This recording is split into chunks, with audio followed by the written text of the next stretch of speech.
What is up, watch friends? Welcome to another episode of Talking Timepieces with Tony. Today is Friday, and you know what day that is? Ask the Magic Watch Ball. For those of you who don't know what that is people that talk about in the watch industry that think they have a crystal ball and know the answers to everything and whatever, but they clearly say there's no crystal ball. Well, I have a Magic Watch Ball. It is 79% accurate 60% of the time. And if you have a question for the Magic Watch Ball, just go ahead and leave a comment and I'll feature it on the next episode of Ask the Magic Watch Ball.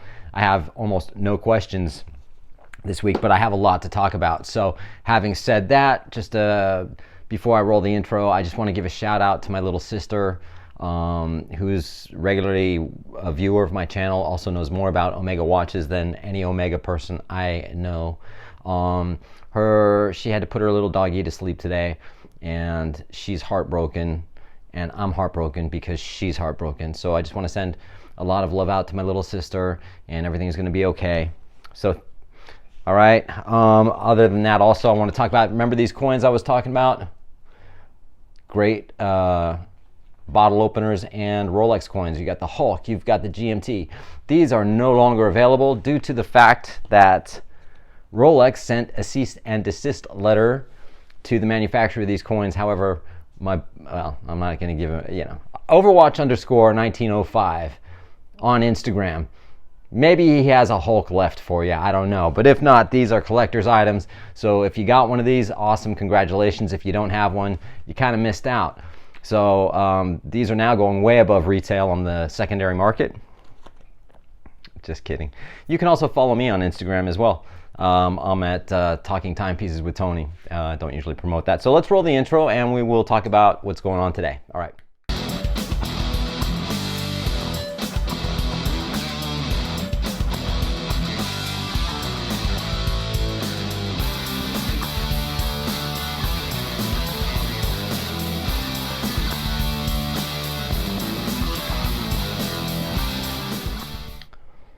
It is time for a drink. Not a drink and a rant, but Coors Light. All right, so Ask the Magic Watch Ball. I have a question here from Alan Domnisi.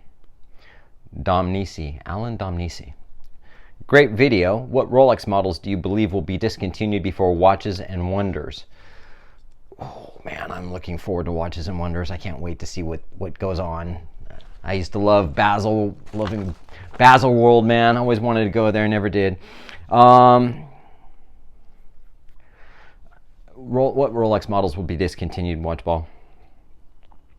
I'd like to see the Rolex Explorer two-tone. Definitely got to go. There you have it. I kind of agree with that. It's just not popular. The Explorer just does not need to be in gold. However, I've got a feeling that they're going to come out with a solid gold one. Are they going to come out with a solid gold one? Outlook looks positive. So, I don't know. I don't know other than that. Possibly the GMT. What am I wearing today, by the way? I am wearing my Breitling Top Time Triumph Blue. This is a beautiful watch.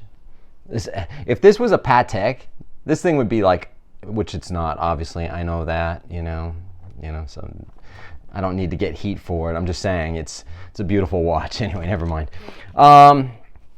Probably the Explorer 2 and two-tone would be good to see that go. Also, on top of that, I do see quite possibly it's going to be another GMT model that's going to go, because I know they're coming in with a new GMT model. Which one? I don't know. Could it be the Coke? Relived, revisited, revived? Could be. I said before I was hoping that they would turn the Sprite around and make it into a right-handed. They're going to have to get rid of one of the GMTs too, I think. And if that's the case, maybe it's going to be the Batman, Batgirl, whatever.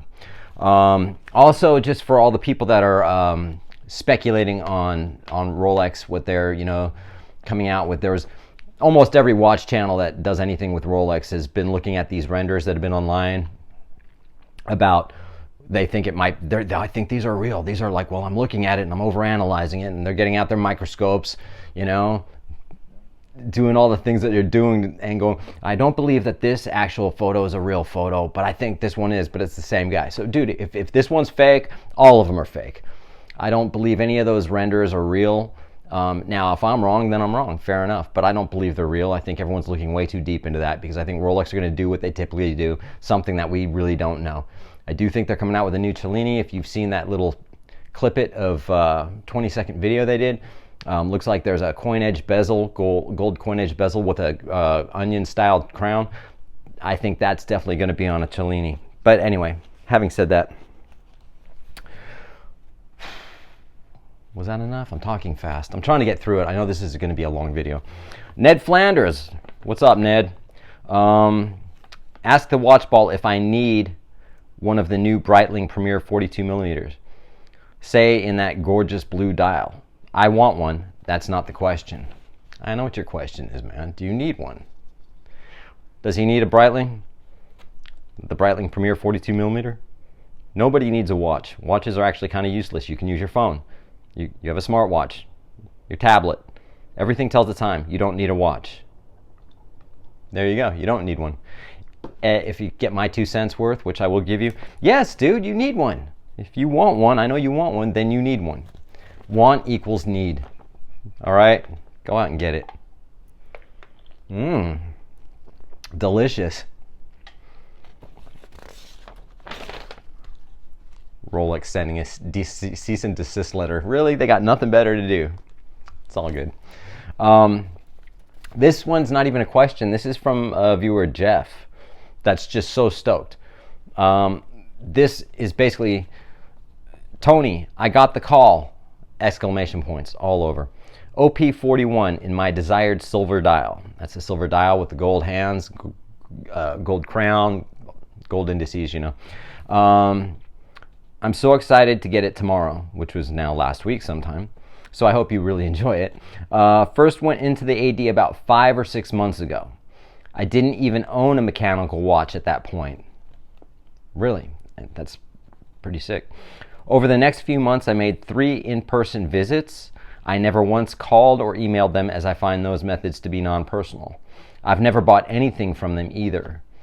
I'm just over the moon and wanted to share that with you, Tony. Well, you're sharing it with me and all my viewers. So, Jeff, congratulations, man. See, there is a right way to do this, and also at the same time, you can get these watches at the ADs even with no spending history. Granted, it wouldn't have been a Daytona, a Sub, a GMT, an Explorer maybe, but at the same time, dude, I'm stoked that you're stoked, and wear it in good health, man. I hope you love it, man. Because once you get your Rolex, there's nothing, if you've never had a Rolex and you get a Rolex, it's one of the most awesome experiences, and once you wear it, you realize just how amazing Rolex really are, you know. So, having said that, let's move on to the next one.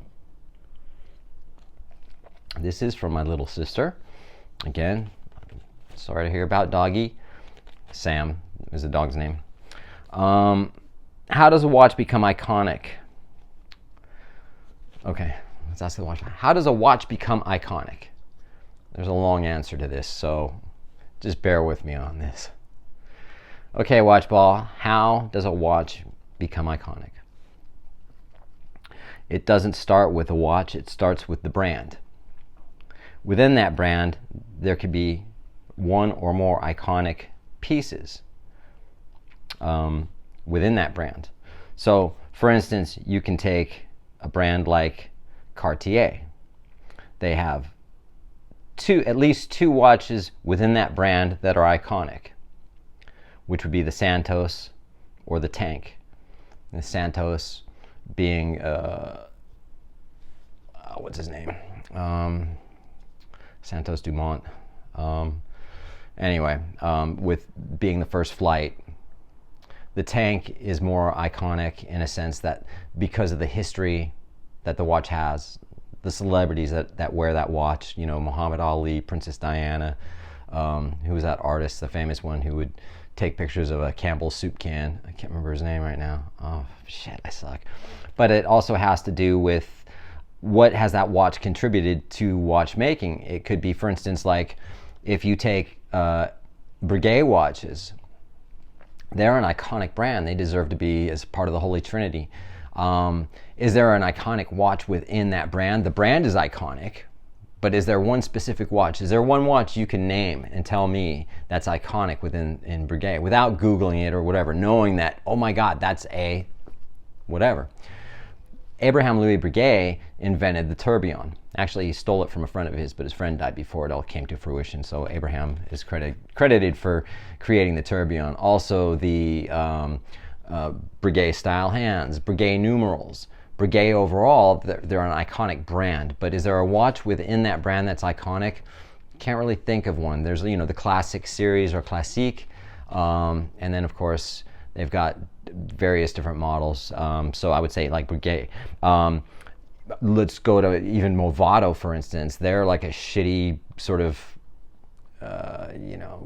just a fun watch brand. They used to be a serious brand, but like the Movado Museum is an iconic watch. If you look at the Jaeger-LeCoultre Reverso, what have they? They came out with this watch, the watch that flips over. If you're a polo player, I have a story about that too. I dated a chick who was a famous polo player, and she was a VIP on the Jaeger-LeCoultre team and won a Jaeger-LeCoultre Reverso. She threw it in her closet when she got home. She didn't care about any of her trophies, anything like that. Just threw it in the closet. I'm like, Anyway, you've got like the Rolex Submariner. Is iconic. Rolex is an iconic brand. Within that brand, you have multiple watches. The OP is the first waterproof watch. The Submariner, of course, is iconic. You have Omega Speedmaster, first watch on the moon, or just credited for the first watch on the moon. And you have, if you want to even go cross with Rolex Submariner, you've got the Blancpain 50 Fathoms. They came out with the dive watch just a few months before Rolex did on the Sub. However, the Submariner is more iconic because it just not only has that history, but it also has the heritage, and it also has a lot of the, it was the first Bond watch. Would you think that this SMP, the Seamaster 300's iconic? Well, it's a Bond watch, but is it iconic? I don't know if it's iconic just yet. Take a Richard Mille, $1 million watches, $300,000, $500,000, $1 million watches. Iconic? Hell no, that brand's not iconic. Nothing about that watch is iconic, nor will I ever think it will be. I think they're going to fade into history just like, kind of, I hate to say it, like Frank Muller did, back in the day. Nowhere near as popular as it used to be. So you can look at all these brands that even Seiko, for instance, they've got that digital watch, and I don't know the reference or model number of that, but it's like $12. You buy it on Amazon. Iconic, yes, everyone has it. Every watch collector wants one or has one. I don't, but whatever. So, having said that, what makes it iconic starts with the brand. Swatch is an iconic brand. They saved the Swiss watch industry. Is there one specific Swatch model that's iconic that people know? Don't think so. There's collectors ones, but it doesn't make them iconic. So, having said that, I think we're good. And I appreciate everyone who likes and subscribes. And looking forward to Watches and Wonders and what the new novelties will be. And I'm looking forward to Tudor. I'm actually thinking about buying another Tudor because I am. All right, so I hope you guys have a great rest of your evening and take care.